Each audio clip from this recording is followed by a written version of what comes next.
Is that spicy sisig coming back to haunt you? Akala mo kabag lang, yun pala, your lunch is trying to stage a comeback. It might be more than just simple sinisig muna. It might be GERD.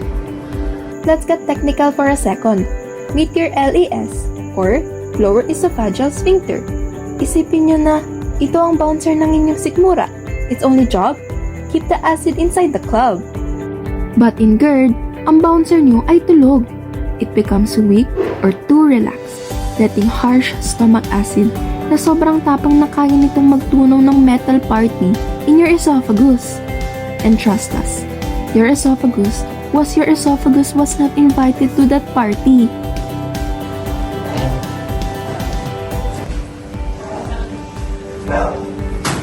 Symptoms aren't just a burning feeling.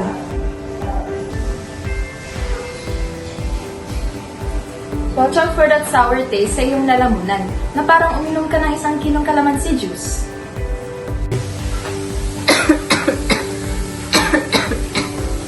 And that annoying dry cough, hindi yan multo. It's just your stomach acid saying hello. Wait! Time out! If you're having dysphagia, yung parang may nakabara sa lalamunan at ayaw bumaba, or if you're losing weight na walang dahilan, stop watching this and call a doctor. Red flags na yan, bes.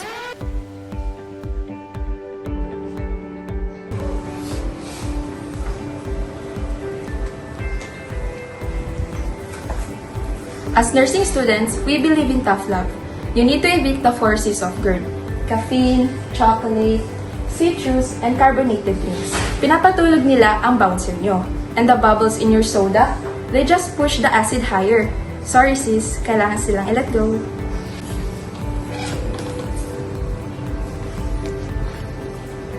Gravity is your best friend. Huwag muna mag-Netflix and chill or humiga agad pagkatapos kumain. Wait at least 3 hours before lying down.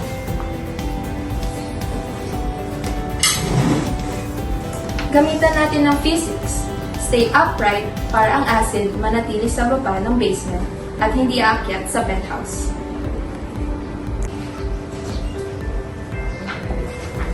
If your doctor prescribes medication, consistency is key. Don't stop just because you feel better.